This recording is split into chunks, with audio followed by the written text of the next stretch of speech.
selamat pagi teman-teman. Kembali lagi di my YouTube channel. Saya Lydia Longley, mahasiswa semester 4 Santo Serius Ruteng.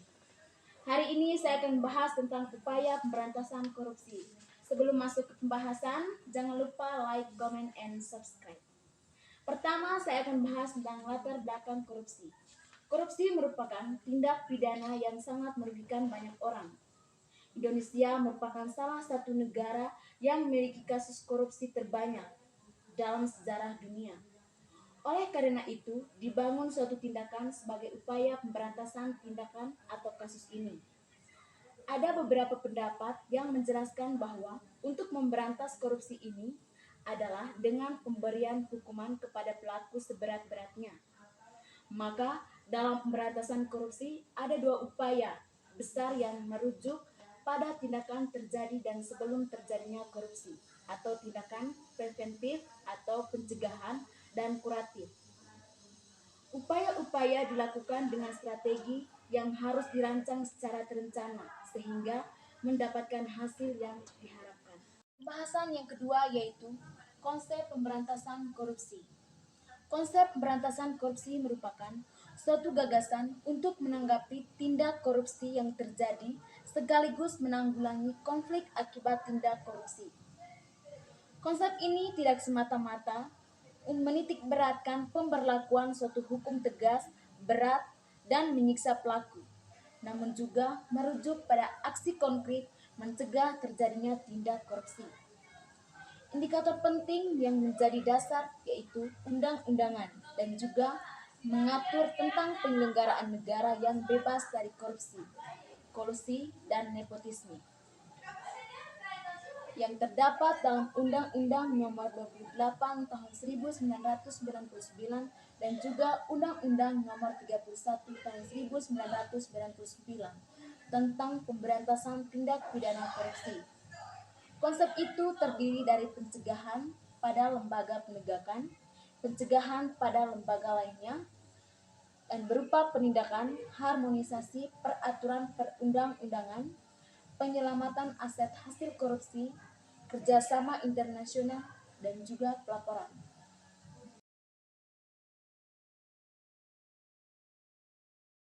Pembahasan yang ketiga yaitu upaya penanggulangan kejahatan korupsi dengan hukum pidana. Adapun pendapat dari Peter Hoefnagels yaitu dengan criminal police. Yang pertama yaitu kebijakan penerapan hukum pidana atau criminal law application. Yang kedua, kebijakan pencegahan tanpa hukum pidana atau prevention without punishment. Yang ketiga, kebijakan untuk mempengaruhi pandangan masyarakat mengenai kejahatan dan pemidanaan lewat media massa. Yang keempat, ada dua jalur penanggulangan, yaitu jalur penal atau tindak hukum pidana yang menitik beratkan pada pemberantasan atau penindasan sesudah kejahatan terjadi. Dan yang kedua yaitu non-pidana atau melalui sarana-sarana non-penal dengan menitik beratkan pada tindak preventif atau pencegahan. Pembahasan yang keempat yaitu strategi atau upaya pemberantasan korupsi. Yang pertama, salah satu cara memberantasi korupsi yaitu yang pada umumnya memiliki fungsi mengkritik lembaga pemerintahan serta pegawainya.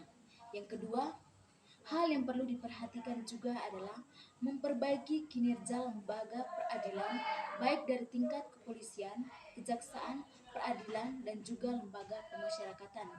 Yang ketiga, di tingkat departemen, kinerja lembaga-lembaga audit seperti Inspektorat Jenderal harus ditingkatkan. Yang keempat, reformasi birokrat dan reformasi pelayanan publik adalah salah satu cara untuk mencegah terjadinya korupsi. Strategi yang kelima yaitu salah satu hal yang juga cukup krusial untuk mengurangi resiko korupsi adalah dengan memperbaiki dan memantau kinerja pemerintahan daerah. Dan yang terakhir adalah berbagai pemberitaan di media massa ternyata korupsi juga banyak dilakukan oleh anggota parlemen, baik di pusat atau DPR maupun di daerah atau DPRD. Yang kelima yaitu pencegahan korupsi di sektor publik. Yang pertama, salah satu cara untuk mencegah korupsi adalah dengan mewajibkan pejabat publik untuk melaporkan dan mengumumkan jumlah kekayaan yang dimiliki baik sebelum maupun sesudah menjabat. Yang kedua yaitu untuk kontrak pekerjaan atau pengadaan barang baik di pemerintahan pusat, daerah maupun militer. Salah satu cara untuk memperkecil potensi korupsi adalah dengan melakukan lelang atau penawaran secara terbuka. Yang ketiga, korupsi juga banyak terjadi dalam perekrutan pegawai negeri dan anggota militer baru dan sebuah sistem yang transparan dan akuntabel dalam hal perekrutan pegawai negeri dan anggota militer juga perlu dikembangkan. Yang, yang keempat yaitu sistem perekrutan, sistem penilaian kinerja pegawai negeri yang menitikberatkan pada proses orientasi dan hasil kerja akhir atau result oriented perlu dikembangkan. Pembahasan yang berikut yaitu pencegahan sosial dan pemberdayaan masyarakat.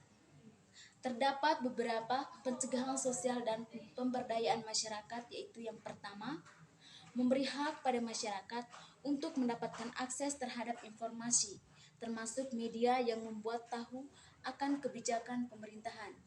Yang kedua, isu mengenai public awareness atau kesadaran serta kepedulian publik terhadap bahaya korupsi dan isu pemberdayaan masyarakat adalah salah satu bagian penting dalam memberantas korupsi, yang salah satunya dengan melakukan kampanye bahaya korupsi. Dan yang ketiga yaitu salah satu cara untuk ikut memberdayakan masyarakat dalam mencegah dan memberantas korupsi adalah dengan menyediakan sarana bagi masyarakat untuk melaporkan kasus korupsi. Yang keempat yaitu di beberapa negara, pasal mengenai fitnah dan pencemaran nama baik tidak dapat diberlakukan untuk mereka yang melaporkan kasus korupsi dengan pemikiran bahwa bahaya korupsi dianggap lebih besar daripada kepentingan individu. Yang kedua, pers yang bebas adalah salah satu pilar dari demokrasi. Semakin banyak informasi yang diterima oleh masyarakat, semakin paham mereka akan bahaya korupsi. Media mempunyai peranan khusus dalam perang melawan korupsi. Yang pertama, media menjadi sarana mempermudah setiap kedok yang dilakukan oleh koruptor. Yang ketiga, lembaga swadaya masyarakat atau LSM atau NGOS baik tingkat lokal atau internasional juga memiliki peranan penting untuk mencegah dan memberantas korupsi. Yang berikut salah satu cara lain untuk mencegah dan memberantas korupsi adalah dengan menggunakan atau mengoperasikan perangkat elektronik atau alat untuk mengetahui dan mengumpulkan data dengan menggunakan peralatan elektronik yang dipasang pada tempat-tempat tertentu. Yang berikut, pengembangan dan pembuatan berbagai instrumen hukum yang mendukung pencegahan dan pemberantasan korupsi.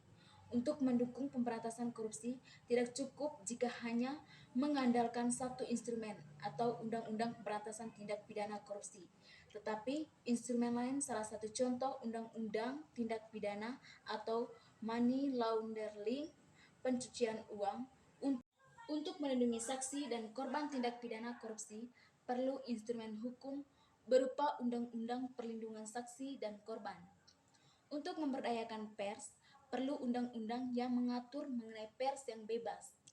Undang-Undang Cipta Kerja juga salah satu undang-undang yang mendukung upaya pencegahan dan pemberantasan korupsi dengan menyederhanakan, memotong, dan mengintegrasikan ke dalam sistem persidangan secara elektronik sehingga pungutan liar dapat dihilangkan.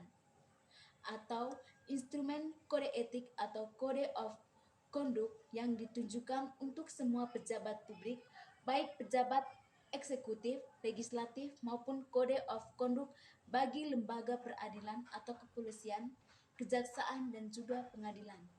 Yang berikut adalah monitoring dan evaluasi. Tanpa melakukan monitoring dan evaluasi terhadap seluruh pekerjaan atau kegiatan pemberantasan korupsi, maka sulit mengetahui capaian yang telah dilakukan, yaitu Pengalaman-pengalaman negara lain yang sukses maupun yang gagal dapat dijadikan bahan pertimbangan ketika memilih cara, strategi, upaya maupun program pemberantasan korupsi di negara kita. Yang berikut yaitu kerjasama internasional. Hal lain yang perlu dilakukan dalam berantas korupsi adalah melakukan kerjasama internasional atau kerjasama baik dengan negara lain maupun dengan internasional. Sebagai contoh saja, di tingkat internasional atau transparansi internasional, misalnya membuat program National Integrity System, OECD membuat program The Ethic Infrastructure, dan World Bank membuat program Framework for Integrity. Oke teman-teman, itu saja yang perlu dibahas hari ini. Sampai jumpa lagi dengan saya di video berikutnya. Dan jangan lupa like, comment, and subscribe.